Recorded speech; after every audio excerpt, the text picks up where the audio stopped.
Meanwhile, our Dave has been sleeping because I think he has clinical depression or seasonal affective disorder or something. Yeah. Because he just wants to sleep all the time, and when he's not sleeping, he's just in all the time. What's going on? What are you doing? I cut a hole in the floor so I could go ice fishing. What does it look like I'm doing? I'm taking a nap. Why? Because I'm tired, Sam. I was like, I think this guy just needs therapy. I think that's what's going on here. Yeah.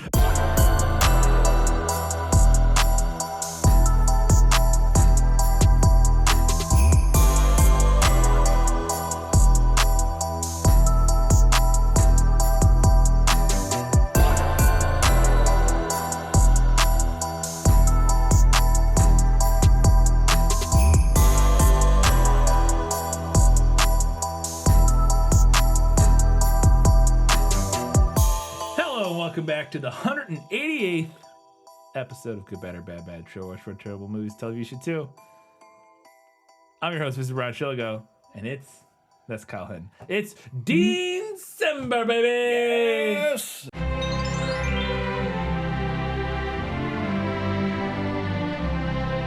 Merry Christmas! It's a good one. I don't know why. Like Scottish? Like what was? Sure, why not? Oh, fantastic! We are back for another December episode of Good Bad December double feature. December double feature, and this one is an actual Christmas episode for our Christmas special 2023. We're talking about the I don't know what year this was. 2013 or 14. Right around the same time as a Volcano versus Airplane, actually. I think those are both 2014, maybe.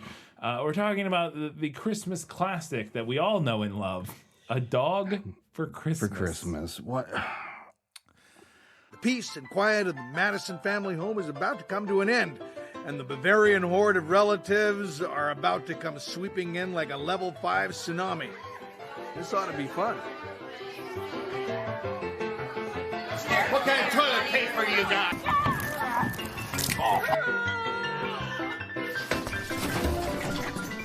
Stuck in the chimney. Dave! Bathroom! Okay, so we asked ourselves why they made Airplane versus Volcano. I didn't ask. I know why. Okay, because a true auteur had a vision. Why did they make a dog for Christmas? They just want a cutesy family film. This may help explain some things, at least to some extent. The writer director of this film is the same writer and director of Andy the Talking Hedgehog. And this is all just a figment of my imagination. Michigan, yeah. Well, this was in Illinois, I think. This is Rockford, Illinois. I'm pretty sure where they filmed. No, it's in Michigan. Is there Rockford, Michigan, too? I'm pretty sure this is in Michigan. It could be. The fire department and everything all says Rockford, and I know of a Rockford, Illinois. I don't know of a Rockford, Michigan. From all of us here at Rockford, Michigan. I'm not saying there isn't one. Yeah. But keep going. I'll find out. I'm not saying there isn't one, but I don't. Anyways, I think they made this movie because it's what you said. It is this guy makes cheap movies that maybe they can sell at the budget box at Walmart for like $5, like that people who don't know what movies are will just pick up and buy. That's why this exists. Did you learn anything? There is a Rockford, Michigan, but it is tiny. Okay. From all of us here at Rockford, Michigan. It is tiny and near Muskogee. I don't know. I assumed this was Rockford, Illinois again, just because Rockford shows up several times in things. Interesting. But from all of us here at Rockford, Michigan. Yeah. Anyways, point being, they're somewhere either in up there because Rockford's right outside of Chicago, basically. Yeah. Anyways, from all of us here at Rockford, Michigan. Yeah. Right. No, I'm pretty sure. Isn't it like halfway across the state? What do you mean? You have like Chicago, Rockford, and then like Quinn. Anyways, point being, Kyle, fucking Christ, who cares where Rockford, Illinois is? Semantics. We've lost the plot already, Kyle. We're off in the fucking weeds, and I just want to get this movie over with.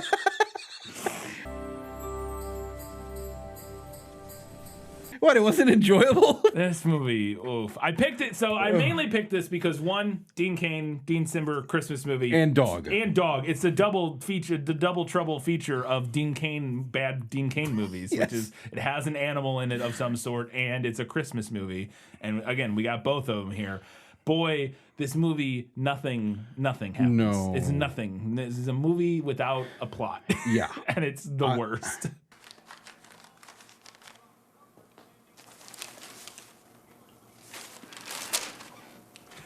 All right, you two. Up, out of here. Get your cars. You got me parked in. I mean, we come into just the worst Santa Claus by Richard Karn. Oh, Richard Karn is in this movie, Yes. playing Santa Claus outside of a grocery store, working for Salvation Army, to the point where I thought this might be sponsored by the very first shot of the film is a Salvation Army like sign. Yes. Ho, ho, ho, ho. Merry Christmas! Merry Christmas, Santa. Thank you, ma'am. Merry Christmas to you. And I was like, did they like get money from the Salvation? I didn't look at the credits to see if there was like a thank you or anything. But I was a little like, was this like a Salvation? It's a terrible Salvation Army movie because it literally nothing about the. Well, one, the movie doesn't have a plot or a message. But two, No. the only message it has is like the two scenes where it cuts back to Richard Karn and he's like, people should give money to people. Maybe I could tell you what I would like. Spend a little less on presents and give a little more to charity. Be kind to one another because really, that is what Christmas is all about. People should donate Donate to charity. That's like the only whatever. But he breaks the fourth wall immediately, talking Yeah. right to the camera. And wants to tell us a story. Wants to tell us a story, and the story he wants to tell us is the story of A Dog for Christmas, which is like, great, that's the movie you're watching. Yeah. This lines up. Yay. It worked out. He said the thing. He said the thing. I call it A Dog for Christmas. So, sit down, turn on the fireplace, get out the popcorn. I'm going to introduce you to the Madisons, and I think you're going to like them. And then we get the opening credits as he starts telling us the story, and we're introduced to our main family. Oh my! The title, the text. It's just like Arial font. Yes, it's like the most default shit you could possibly get. Every one of these movies that we do is like that. I remember it was like the last one we did, the Christmas movie. It was the same thing. They just use like the default is like Arial or something. Yeah. With like they make it red and then put like a white outer glow around it. They're God. like, it's Christmas. There you go. It's like you could try like even 5% more in your movie. Not even like a lot more. Like, can you just go to Duh Font and download like a jovial font Just use or something? like a bubble text. Exactly. There's tons of like freaking After Effects templates that you can use. Most of them are even free licensed. It's insane. It's just, again, can you even just exert like 5% more effort in your fucking movie? But the answer to that is always no. In this film. There's an empty space. Here we go. Here we go. Oh, for crying out loud! They ought to ban foreign compact cars. I love how that light is still going crazy and you can't do anything about it. It will never stop. It will never stop. It just goes and goes. I've had this sweater for almost a decade now, and it just, this light never It keeps stops going. It's like the Energizer Bunny. Yeah. I may have a perpetual energy device in my That's in your my your Tony Stranger Stark. Things, in my Stranger Things sweatshirt, and not it's got a little mini nuclear reactor in there, and I'm giving myself a small bit of cancer every Christmas. It's great. So I love during the opening credits, the last thing is it says special appearance by Dean Cain, and I was like, oh, so he's like not gonna be in this movie. Cool. Also, I don't know if you noticed, appearance is spelled wrong. It's like the 5th title on the screen, Kyle, That's and great. they fucking spell appearance. You know, for thinking that he's not in here too much, he's in here way more than Dustin Diamond and Richard Karn is. That is true. That is true. But yeah, APPERANCE. I'm missing an A in there, guys. It's fine. It's great.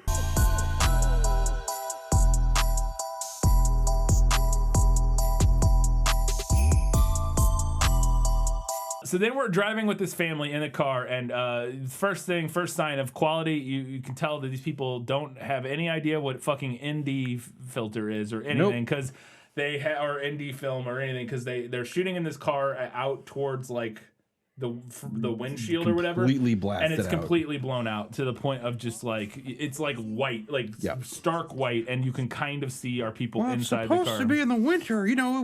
We got winter snow. Fuck you. So it's completely blown out, but then they get into they're trying to find some place to park so they can go shopping downtown or whatever. And he finally finds a spot and gets into a pushing match. Into a fight with this guy, which, to be fair, our main character totally in the right here. Although I don't know if he turned his signal on, to be fair. But he's going to parallel park because it's a spot on the side of the street. So he goes past it and he's going to actually correctly parallel park in. And then as he pulls past, somebody comes in behind and tries to, classic, like, I'm just going to nose right in there and steal the spot from you. And he's like, what the fuck? That's not how this works. There are rules, Kyle. Parallel parking here. We live in a society. Exactly. We're supposed to act in a civilized way. Are you blind? I'm parking here.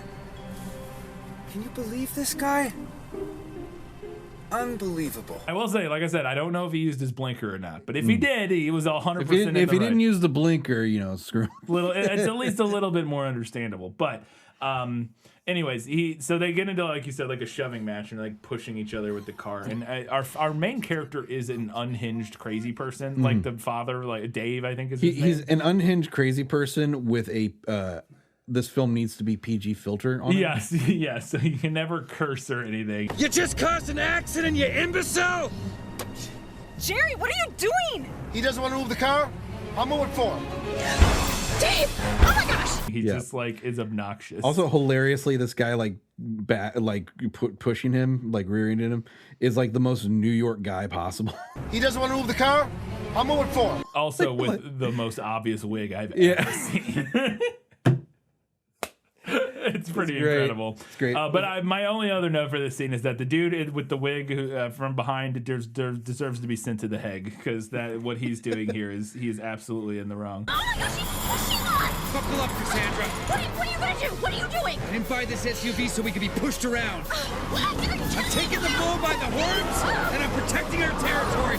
But so his wife, obviously this happens a lot because our main character the father has a bit of a temper.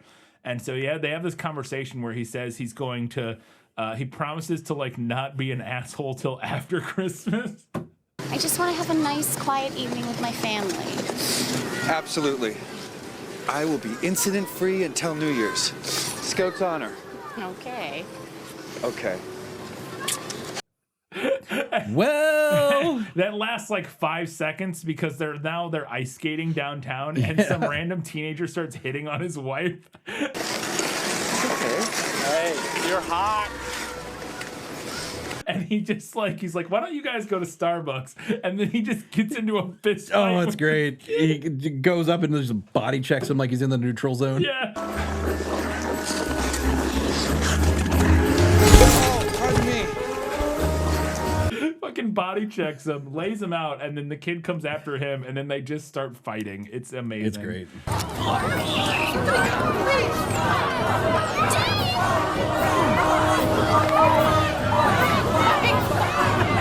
And then, then they're trying to go home and stuff. And again, the script, this movie is literally maybe the polar opposite, pun intended, of the last movie. Of Airplane vs. Volcano, in the sense that movie is nothing but plot that happens constantly and it's just insane. It's just plot that happens for the sake of plot there. Yeah. There is no plot. There is no plot to the point where it's like an anti-movie. Like it's almost like a weird experimental film where it's like, what if we had no plot? And it's literally just families like hanging out around the holidays. It feels like a Christopher Guest film almost. It's fucking nuts, dude. So because it literally is no plot in this. We just watch this family have like a shitty day. Son of a... What's the matter? We're stuck. Because like the first 10 minutes of this movie is literally just people driving around in cars getting mad at each other. And I'm just like, what's happening? Can anything happen? Ooh. All right. Let her rip.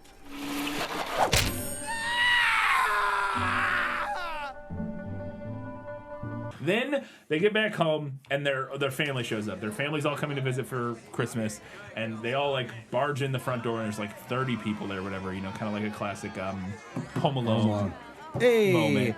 So they all show up and they're all very annoying. And I guess this is the premise. Is like, just what is? There's still not a plot. There's still nothing happening here. But sure. No, we're not hungry. What do you mean we're not hungry? You can't tell me when I'm not hungry. I'm hungry. I don't care. I know what you in that kitchen. They have enough to do in there. What kind of toilet paper you got? And then we get into the hijinks, because that's all this movie is. It's just random moments of hijinks that are supposed to be funny, and none of it is. Which is disappointing because a lot of the actors in this film would be better served on a plot, a script. If this movie had a script, I think it would be okay. Because a lot of these actors they got kind of work well together. There's quite a few moments in this movie that actually made me laugh. There's like a handful of moments, and like I said, most of the performances are like okay. I'm game. No, not that. No, not that, Dave.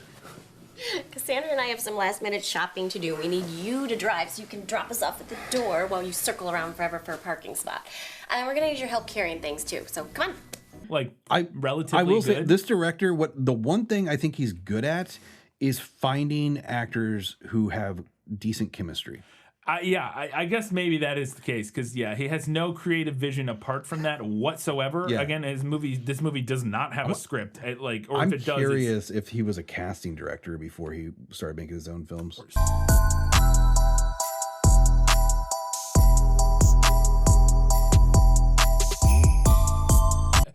Look, not to go off on a whole different tangent, but like when I watch movies like this, it blows my mind that people make movies like this so oblivious to what it takes to make a movie. Because, so like I watch a movie like this and like you can do a very cheap production and make it actually look like a movie if you just know a few people who know how to do things. Like not a few people, but this is a rare exception just because this is the amount of talent pool that they had for this was incredible. The Witch was a budget of like what, $4 million? Yeah.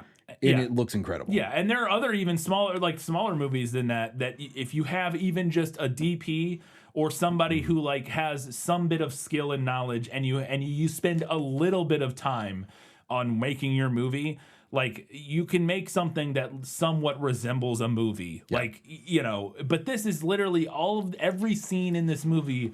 So many of the scenes is just like, you can tell it's just like a shitty cheap camera on a tripod that the director is just like panning around the room. Like it has no artistic vision whatsoever, because it's not the point, I don't think. I don't know. Yeah. But anyways, so we meet all the family. They're very annoying. We start the one running gag where Brandon, the oldest kid, is one of the cousins. It wants to prove that Santa is real. Isn't it true that Santa Claus is real? Of course he's real. See? Told you. And he does all these ridiculous things. And the first thing he does is he wants to prove that Santa could go into the chimney, I think. Yeah. Here's part one of my experiments to prove that Santa Claus is real. All right, I want you guys to wait out here and witness me going into the house. Everyone else is already inside. What's that for? In case I get stuck in the chimney. So he climbs into the chimney and gets stuck. Amazing. Okay. Okay. I'm stuck! Help! Help! Help! I'm stuck! Help!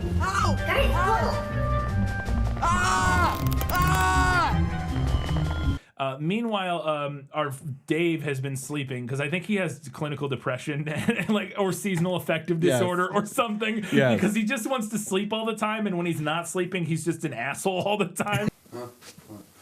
What's going on? What are you doing? I cut a hole in the floor so I could go ice fishing. What does it look like I'm doing? I'm taking a nap. Why? Because I'm tired, Sam. I think this guy just needs therapy. I think that's what's going on here. Yeah. But he's like wants to go to bed, but his wife wakes him up. Is like, you need to shovel the driveway so that we can park everybody's cars in the driveway. And he's like, oh, fine. So he goes outside, but he doesn't want to do it. And who does he see, Brian? Hey! Hey!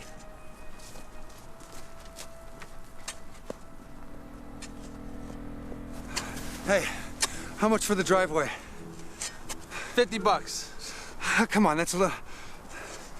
bumps into the man himself, Dean Cain. Yeah. He's out there with his kids. And they are shoveling driveways and sidewalks. Yeah. And so he hires Dean Cain and his kids. He's like, hey, can you shovel my driveway and shovel the neighbor's driveway, and I'll give you $60 a driveway or whatever. And he's like, cool. And so Dean Cain and his kids do that. Meanwhile, our guy gets to come back in and take a nap because, you know, he's a lazy or depressed person. One of the two, I don't know. I don't want to be around my family.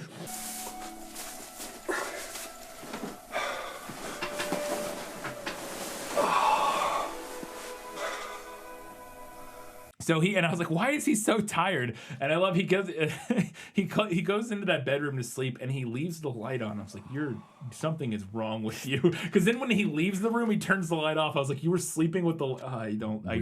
You're a weirdo. Good. Driveway's all shoveled. Thank you, dear. But he's able to pull it over the wool over his wife's eyes and make her think, at least initially, that he shoveled his driveway and the neighbor's driveway. Meanwhile, Brandon now has recovered from his chimney incident and decides he needs to prove Santa's real by eating every cookie in the house because they're arguing about how many cookies Santa can eat. I'm not gonna lie. Whenever he goes because he goes like, oh, my stomach. I thought like, this is he in a diabetic coma? Yeah. Like his blood sugar level has got to be through the roof. Yeah. Brandon, what happened to him? Well, somebody knows. Speak. But no, he's I guess he just needs his stomach pumped or something because he's fine like 5 minutes after they gets home from the hospital. They take him to the hospital, but who cares? Doesn't matter. Meanwhile, he what's his name goes out to pay Dean Cain. Yeah. Dave goes out to pay Dean Cain for shoveling their driveway, and Dean Cain, he's gonna write him a check. And they have this really insane conversation because Dean Cain's his whole character thing is that he's an idiot. He's just really dumb, I guess. And he's like, you give me $60 twice. And he goes, yeah, $120. That's $120 I owe you. Well, let's see, it's $60 for this house, $60 for your house. That's, you have a pen and a piece of paper? Or $60. Or 60 twice. Twice, yeah. But he won't take a check. He wants cash. But it's 120. Or you could just give me $60 twice.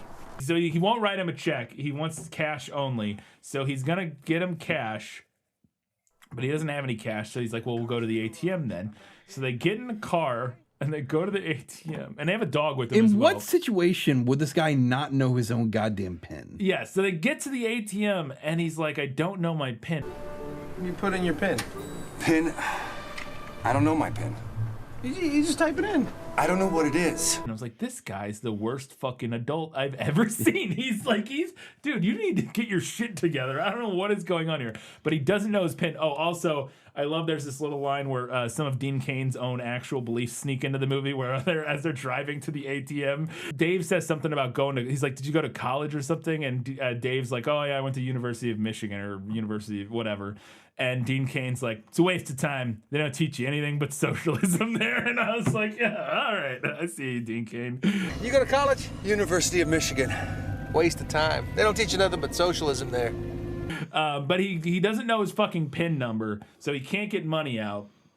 Then they go to the grocery store. But he can only go to a particular grocery store because he doesn't trust the other grocery store. Yeah, but he's like, look, instead you can just buy me groceries. Where are you going? Grocery store. Grocery store's over there. Yeah, but I like the Knightsbridge Market. Where's that? Across town. I guess, and use a check at the grocery store. He's like, you can just buy me $120 worth of groceries. And he's like, fine, whatever. I don't care. I just want to be done with this. So they go to the grocery store. Also, there's this great moment where they get into the back of the van and they have their dog with them, and the dog is sitting in the back seat. And as soon as they get in, the dog's just staring at the camera crew in the back. It's just looking, you can tell it's looking at the camera crew who are these people back here? It's pretty great. But they get to the grocery store and they're walking around the grocery store. And I also I could not figure out, what is Dean Cain chewing on in these scenes? I don't know. It's like he's going for the toothpick thing, but it's like a giant hunk of wood. I don't know. It's so confusing. He just has a giant hunk of wood in his mouth. Anyways, he pays for the thing, and then that's it. There's always the joke that he's paying too much, and he pays too much for everything because everybody wants to take advantage of him. Yeah, whatever. Who cares? It's really dumb. $137.28. You got $17? Let's just call it gas money. Gas money? What, I drove? Meanwhile, Brandon's back from the hospital, but now he's trying to prove that dogs can pull a sled and it can fly, and it's none of this is all dumb. nonsense. Yeah, it's so fucking dumb. stupid. There's this one great moment where Dave is going somewhere in his car. I can't remember where, but he goes out to his car to do something, and the kids ambush him with snowballs, and he gets pegged right in the dick with a snowball, and you can tell they cut right before he started like laughing and or cursing at the kids. He was either losing his shit at the kids for hitting him in the dick with a snowball, or he was laughing, and I can't tell which, but like they cut very abruptly right after it hits him. Butters, don't shoot a guy in the dick.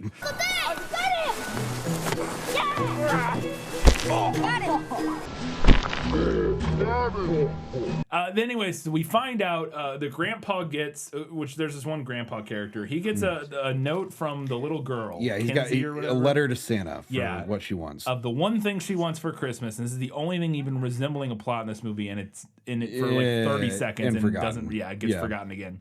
Is that she wants a dog. That's all she wants. She just wants a dog for Christmas, hence the fucking title of the movie. I do enjoy how the grandpa has the most old man voice possible. Let me tell you a little secret, Cassandra. There are no bad children. What if I mailed this letter to Santa today? Do you think he'd get it on time? No, I don't think he would. They were like, we need you to be Brian Doyle Murray, but like he's too expensive. Yeah. So can you just like find somebody Brian Doyle Murray-esque? If you gave me the letter, I might be able to give it to him personally. I just remembered why Dave was leaving is that he needs to go get food. Yeah, because there's no lunch. There's no lunch. Dave, we're busy. Which of this food is for lunch? None of it's for lunch, Dave. What is this, Yom Kippur? Am I supposed to fast until sundown? Get out of the kitchen. You're making a mess. Oh. And I love that he finds out that the grandpa, he's like, yeah, the ladies made me soup. And the dude's like, well, they didn't make me soup. It's like, because you suck and they hate you. Everybody hates you, Dave. Dad, I'm going out for some lunch. You want to come? No, the girls fixed me a little soup. What? Get your shit together. Nobody wants to make you soup because you fucking suck, Dave. Oh, God. But he has to go to a Chinese restaurant because it's the only thing that's open because it's Christmas Eve or whatever. And so he gets to this Chinese restaurant, and it's very busy, and they won't seat him by himself. No. Because it's too busy to like seat a single person. But they're like, but you can join another party. And in walks Dustin Diamond. Dustin Diamond. I want a table. We'll sit with you. Yeah. Me and Fred here. Fred's my man. R.I.P. Okay. This was like right before he had that. The manslaughter charge. Oh Jesus! I didn't hear about that. Oh, you didn't know this? I didn't know anything about that. I just knew that he passed away recently. Came after his girl. This was back in 2014. Somebody was either aggressive with his girlfriend or hitting on his girlfriend and then got aggressive, and he had a switchblade. Jesus Christ! Yeah, it's pretty insane shit. Fucking what? All right. Anyways, he's there, and they're so he's eating with Dustin Diamond and Dustin Diamond's like girlfriend, and this scene is utterly insane and incomprehensible. These people are crazy. But like in a way that's not like obviously funny. I don't even understand what the scene is supposed to be. He's just like Dustin Diamond was told you need to play like a goofy, character who forgets things a lot. Yeah, and you always associate stuff to your benefit. Why don't you guys discuss it all evening? It's not like I can finish my plate of food. You know what? My night's ruined. Thanks. It's so weird because like they're chit-chatting and Dave, and this is actually kind of a funny scene because I think Dave is pretty good in this scene because he just behaves like kind of a normal person who's like, what the fuck is going on? Where he's like they're like talking to him, and then he asks, they say something about like, oh, we're living together and we've only been together for like a couple weeks or something, but we're living together. Fred and I just met on Tuesday. Okay. Hey? Yeah, we're living together.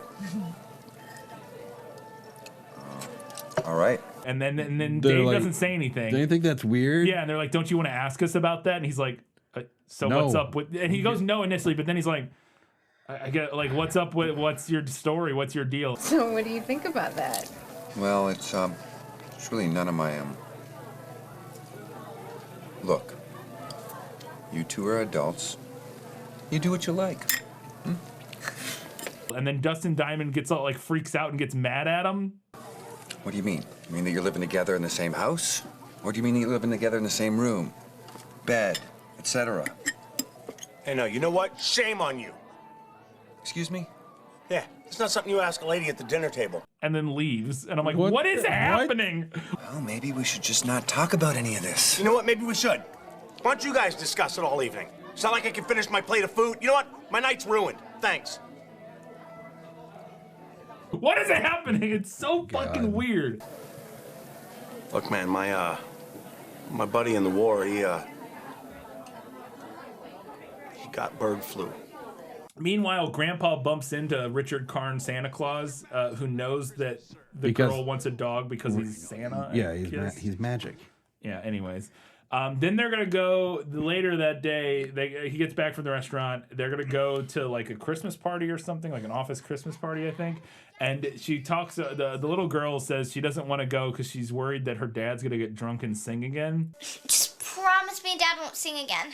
On the 6th day of Christmas, my true love gave to me. And he is drunk singing with the whole office. The most insane 12 days of Christmas. The amount of sexual harassment in this scene alone. This company would have folded so long ago, dude. 4 exotic dancers.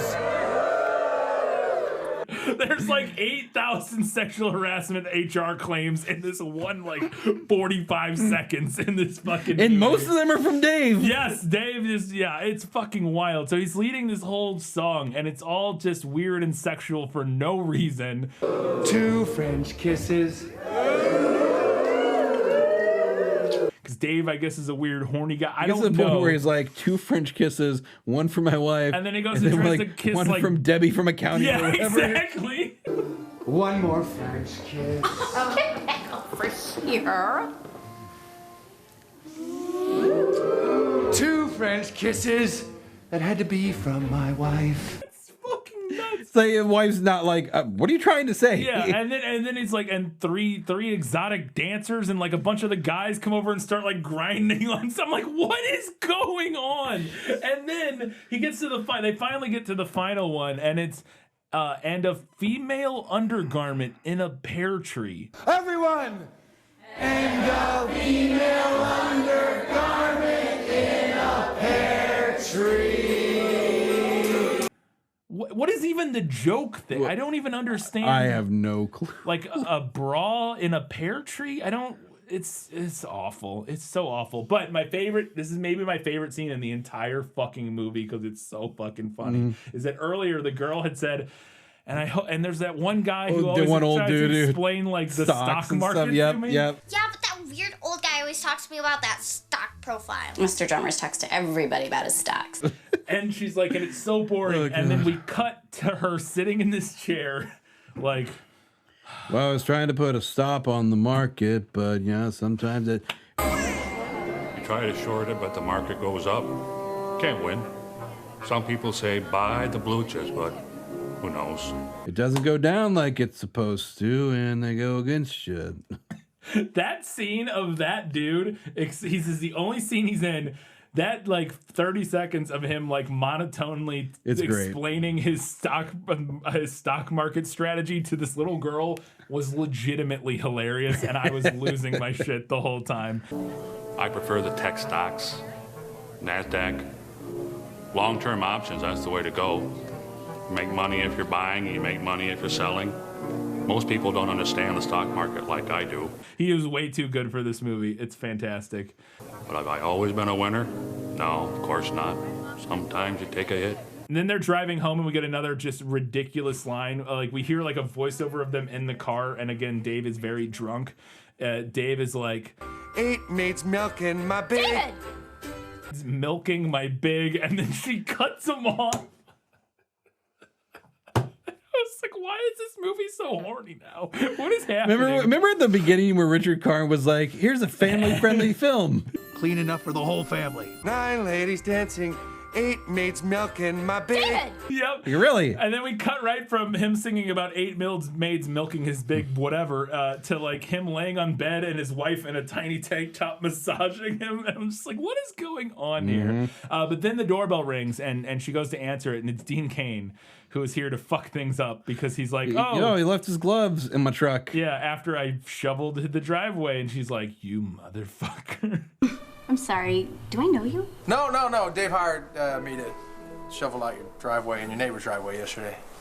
Oh, really? Then the next day, he's out going to the store or whatever, and he bumps into Dustin Diamond. Yes. And they have another insane conversation. This was also legitimately fairly funny, is that Dustin Diamond is like, I've been trying to call you. And he's like, I can give you my number. Yeah, I tried to find it in the phone book. You know how many dates there are? Bro, I've been trying to call you, man. I don't remember giving you my number. Well, you didn't. And honestly, that's made it a little difficult. You know how many Daves are on the phone book? He's like, I dialed like 100 of them, and then I just passed out. And I was like... I dialed like 100 of them, but then I passed out. He did. He must have tried to call you like 100 times. Can I please? I literally just said that. That line got me good. Okay. I dialed like 100 and then I just passed out. Yeah. I just passed out. That's 100% an ad lib by Dustin Diamond. Yeah. It's so, again, there are occasionally some very funny moments in this movie because then he's like, oh, do you want to go? We should go hunting sometime. He goes, I got a bunch of guns in my truck. And he goes, there's a petting zoo. Yes. There's nobody there right now. You want to go hunting? I got a bunch of guns in the truck right now. You want to see them? No, not now. I'm serious. There's like a petting zoo just south of Grand Rapids. Nobody there right now. We could bag them and tag them. But again, I cannot stress enough that this movie has no plot, and we're just like watching conversations happen. With it's no like little direction. vignette pieces. Yeah, yeah. People just come up and give you money? Yeah. Industry. Then we go to the dog park. I don't even remember why they're at the dog park, but the daughter and they go to the dog park. It's one of the uncles. One of the uncles. Yeah. They go to the dog park. We're literally only there just so we can watch the fat uncle fall over a lot. Yeah, good boy. Like that's this movie's idea of humor is like, look at him, he's big and he's falling over. Comedy. Watch out!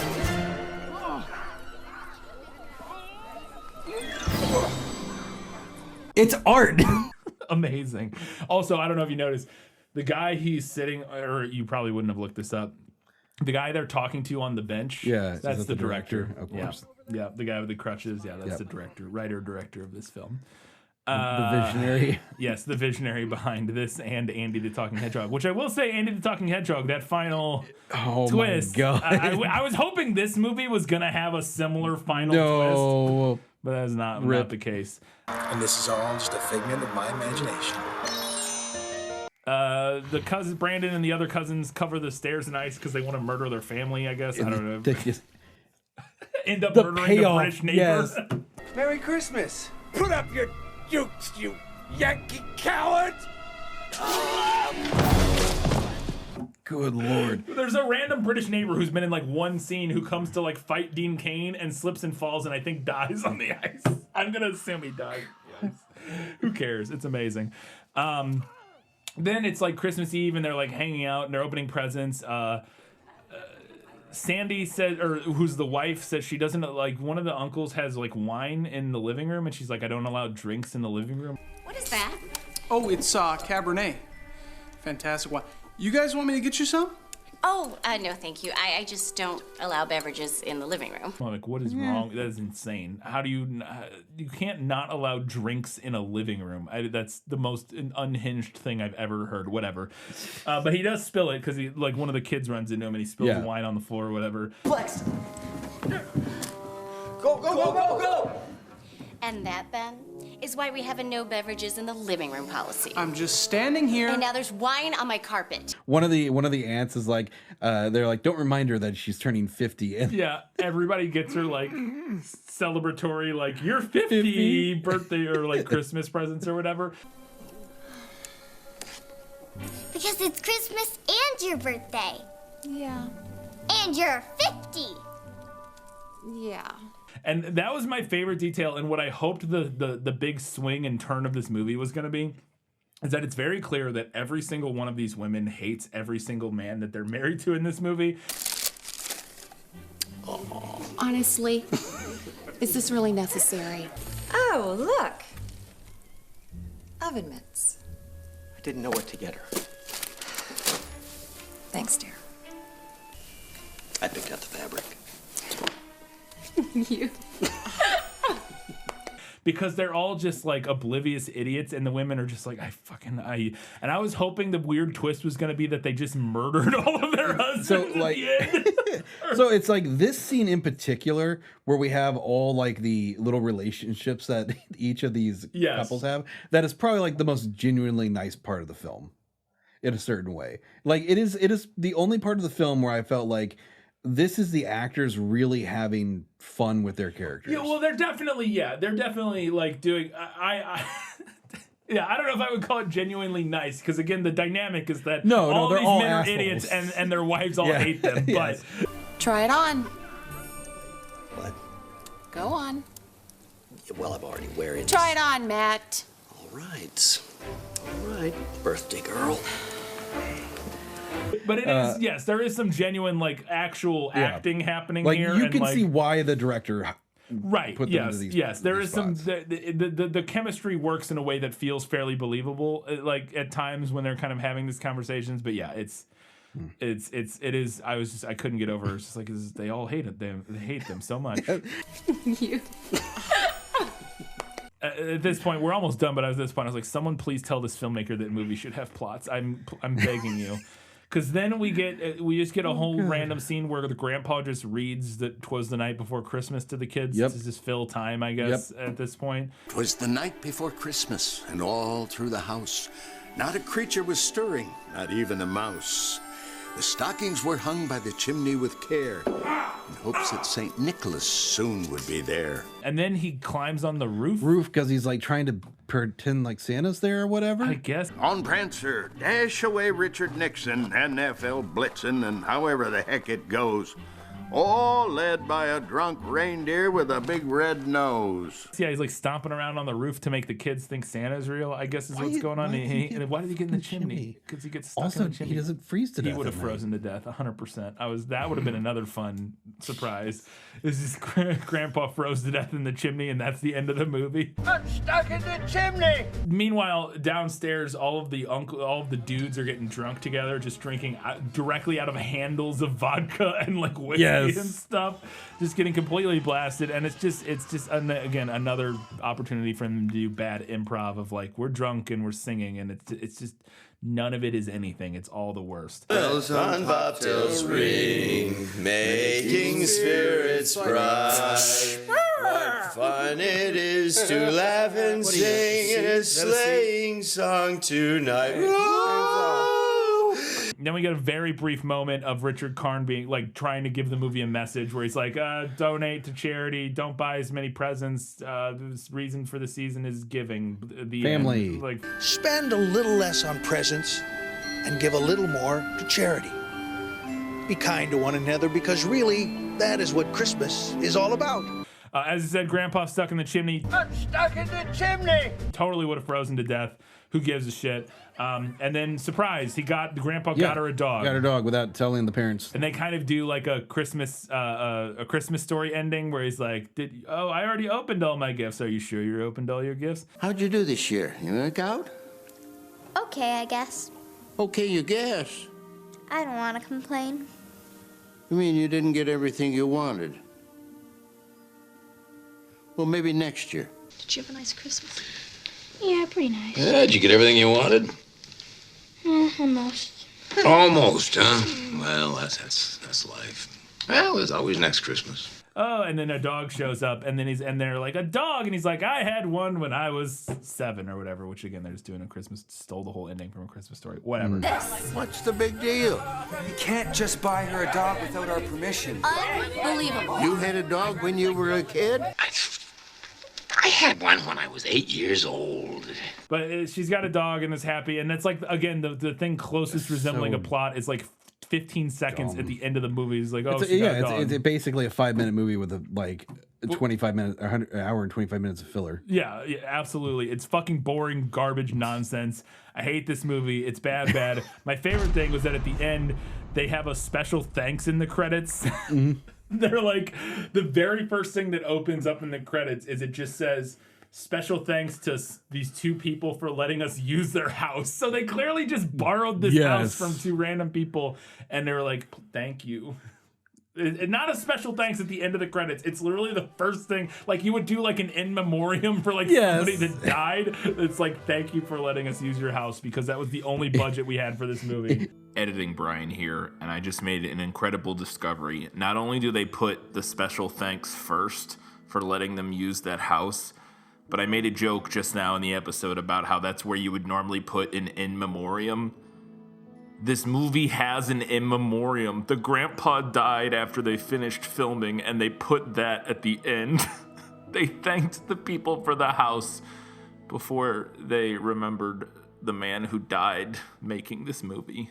In memoriam, the art of filmmaking. Jesus, you're not fucking lying. Yeah, no, this movie's bad. I fucking hated it. I was really disappointed, especially coming off the high, because I watched these movies back to back. Oh, boy. Coming off the high, and I watched them in the order we recorded this. So coming off the high of Airplane versus Volcano, and then watching this movie, it was brutal, because I was just like... The vastness and the difference in experience from watching Airplane vs. Volcano, where every single moment a more batshit insane thing happens than the moment before, and it's never boring, and it's just and it's all like stuff happening constantly, versus a movie where a bunch of just like people wander around a house and like eat Christmas cookies and nothing fucking happens. If I would have switched the order, I think I could have had a good time, but holy motherfucking shit. No. No, I don't think I would have, but it was just so striking. You came in here, you left through the fucking floor, man. It's brutal. I was wanting to fly my commercial airliner into a volcano full with 200 pounds of explosives by the time I finished this movie. Oh, man.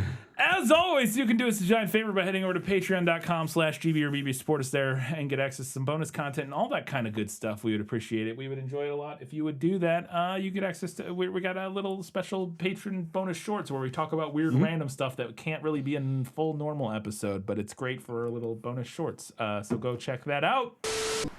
Hi, I'm Sharon. And I'm Fred. Okay, I gotta stop already. The jump cut, they come in, say one sentence, hi, I'm Sharon, and then they cut. Yes. Killing me, and I love they just pop right in. They're just like horribly green screened. Yes, horribly green screened, and you can see all this artifacting like up around them, like in the background. So who needs a movie? Here comes the bride. And we would really appreciate it around this time here. We could use, a little extra to cash. I don't know what I'm saying, Kyle. Brian's like Richard Karn right now. give to ding, ding, ding, to us, but yeah. Also, if you want to support us, you can head over to TeePublic and just search for Good Bad or Bad Bad or Quantum Physics and get yourself some nice little merch. It'd be a great Christmas. Nice, although when you're watching this, it's already Christmas or very close to Christmas, so it's not a. You can't buy any presents at this point. Buy them a New Year present. I don't care. Who fucking knows? Whatever. Why not? Sure. I have a podcast called This Film Is It. We're talking about movies that are based on books. When this episode's out, our most recent episode will have been our Christmas episode, which I believe this year is The Nutcracker. Doing The Nutcracker. We don't know which movie we're doing. We're going to let the fans choose. So the Nutcracker one we want. What was that called? Candy Will Set You Free. Oh, Jesus, motherfucking Christ. Why on the earth would you make that reference in your weird Christmas movie? What the fuck? Candy equals freedom? Whose idea was that? Whose idea was that? Person, oh my God, unhinged. But yes, we'll be doing one of the versions of the Nutcracker on This Film Is Lit. I believe that's all we have time for. Everything you can check in the links in the description down below. Hope you have a wonderful holidays if you celebrate whatever you celebrate. And if not, that's fine too. We'll see you next year coming back for a brand new Good, Bad, or Bad Bad in 2024. Year of... we don't have a theme. Yeah, there won't be a theme. Maybe we'll come on with something. Who knows? No, we won't. We'll say Remember when we'll we did say Year we'll of come the up with. Fan? Yeah, we did a lot of. We did a lot of Yeah. But yeah, it's gonna be great. No, it's gonna be It'll be fantastic. fun. So yes, again, have a nice, safe, happy holidays, and we'll see you next time. Bye. Just keep watching movies. Oh yeah, that's Yeah, the thing see, we say you didn't at do the end. thing, Brian. Don't watch. What is this? Dog for Christmas? Don't watch a dog for Christmas. That's, Fucking do you literally drive your commercial airliner into a volcano before you watch a dog for Christmas? all right.